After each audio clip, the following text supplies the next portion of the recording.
Implantation bleeding क्या है और हम इसे नॉर्मल मेंस्ट्रुएशन से कैसे डिफरेंशिएट कर सकते हैं। मैं डॉक्टर नीलू प्रसाद, डायरेक्टर आस्था लोक हॉस्पिटल एंड आस्था आईवीएफ। आज हम बात करेंगे कि इम्प्लांटेशन ब्लीडिंग होता क्या है। तो हम बताना चाहेंगे कि नॉर्मली जो हमारा ओव्यूलेशन का प्रोसेस होता है एक रेगुलर साइकिल में, वो पीरियड्स के लगभग 14th डे होता है और उसके बाद जो oocytes होते हैं वो फैलोपियन ट्यूब के द्वारा वो फर्टिलाइज करते हैं इस फैलोपियन ट्यूब के मीडियल पार्ट में, जब वो स्पर्म के साथ में उनका जो फ्यूजन होता है और उसके बाद ये छठे से 7वें दिन जाकर वो यूट्रस के जो सबसे अंदर के लेयर होते हैं, जो इंडोमेट्रियल टिश्यू होता है, उसमें जाकर चिपकते हैं और उसके बाद वो इम्प्लांटेशन का प्रोसेस होता है। ये एक रूटीन प्रोसीजर होता है। तो फिर हम बताना चाहेंगे कि जब फर्टिलाइजेशन होता है और जो एम्ब्रियो यूट्रस में आता है, तो जिस समय वो यूट्रस के ऊपर सतह से अंदर की सतह पर जाता है तो उसमें जो सुपरफिशियल वेसल्स होते हैं, जो ब्लड वेसल्स हैं, उसको टीयर करते हुए वो एम्ब्रियो इम्प्लांट होता है और उस समय जो है एक स्लाइटली स्पॉटिंग के तरह जो बहुत ही स्मॉल अमाउंट का ब्लड जो होता है वो उसके वेजाइनल रूट से देखा जाता है। तो अब हम बताना चाहेंगे कि ये जो ब्लीडिंग है, ये ब्लीडिंग और नॉर्मल मेंस्ट्रुएशन ब्लीडिंग के डेटिंग में क्या डिफरेंस होता है। तो जो नॉर्मल मेंस्ट्रुएशन होता है वो अपने डेट पर आता है, जो बिल्कुल जो सही समय है 28 दिन से लेकर 30 दिन पे आता है। लेकिन जो इम्प्लांटेशन जो ब्लीडिंग है, ये जो स्पॉटिंग है, वो उसके समय से 3 से 4 दिन पहले आता है। और दोनों में डिफरेंस ये है कि जो इम्प्लांटेशन ब्लीडिंग होती है उसका कलर काफी फेंट होता है, उसका जो अमाउंट होता है वो बहुत ही स्कैंटी होता है और एसोसिएटेड होता है कुछ सिम्टम से, जैसे कि क्रैम्प का होना और उसके बाद वॉमिटिंग टेंडेंसी होना, या नहीं तो फिर टायर्डनेस होना, थकान महसूस होना, मॉर्निंग सिकनेस, जैसी बहुत सारी चीजें वो देखने को मिलता है अगर वो ब्लीडिंग इम्प्लांटेशन है। मानते हैं कि उस समय अगर हम प्रेगनेंसी टेस्ट कराते हैं किट से तो वो टेस्ट पॉजिटिव नहीं होता है और ना ही बीटा एचसीजी का लेवल हमें हाई मिलता है।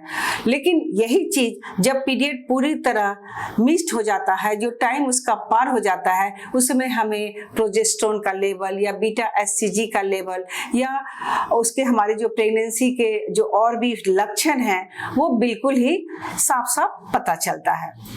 तो फिर अब हम बताना चाहेंगे कि जो नॉर्मल मेंस्ट्रुएशन होता है उसका जो फ्लो होता है वो एज यूजुअल काफी हैवी, या जो आपका जो रेगुलर साइकिल का है वो बिल्कुल वैसा ही होगा, लेकिन उसके कलर बिल्कुल ही रेड या रेडिश ब्राउन होते हैं और उसमें कोई भी क्रैम्प या कोई भी तरह का पेन नहीं होता है अगर वो पहले से ना होता रहे।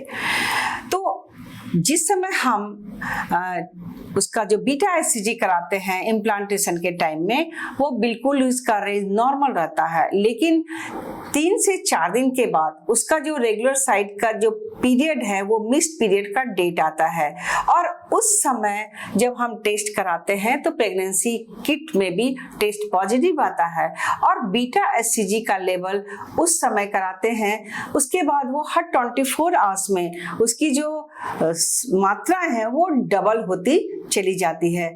तो ये दोनों जो बेसिक डिफरेंस है इम्प्लांटेशन ब्लीडिंग और नॉर्मल मेंस्ट्रुएशन में। अब हम बात करते हैं कि कुछ लोग अगर फर्टिलिटी प्लान कर रहे हैं, वैसे कंडीशन में पेशेंट एक मिस्ड पीरियड का जो है वो कंप्लेन लेकर हमारे पास आते हैं। फिर लेकिन एक बात ये बोलते हैं कि जब पिछले महीने उसे जो मेंस आए थे वो बिल्कुल ही स्कैंटी थे। तो इस समय ये प्रूफ हो जाता है कि पिछले महीने जो ब्लीडिंग हुआ था वो मेंस्ट्रुएशन नहीं था बल्कि वो इम्प्लांटेशन ब्लीडिंग था।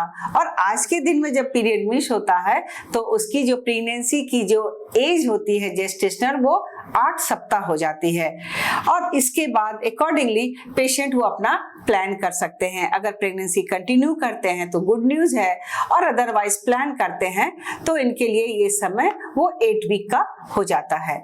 तो ये जो इम्प्लांटेशन ब्लीडिंग है वो हमेशा कुछ न कुछ प्रेगनेंसी पॉजिटिव की संभावनाओं के साथ में प्रेजेंट करता है, जबकि मेंस्ट्रुअल ब्लीडिंग बिल्कुल ही वो एक नॉर्मल ब्लीडिंग की तरह होता है। इम्प्लांटेशन ब्लीडिंग हर महिलाओं में नहीं होता है, ये लगभग 30 से 35% महिलाओं में ये ब्लीडिंग देखा जाता है।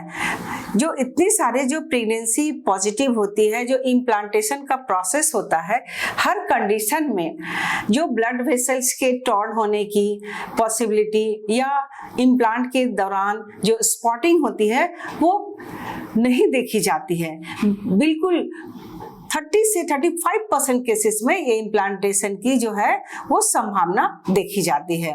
इसके लिए आप अपने डॉक्टर से संपर्क करें और कुछ जो बेसिक टेस्ट आपको सलाह की जाती है आप उसे कराएं, और उसके बाद हम कंफर्म कर पाएंगे कि आपकी जो ब्लीडिंग है वो इम्प्लांटेशन है या नॉर्मल मेंस्ट्रुएशन है। धन्यवाद।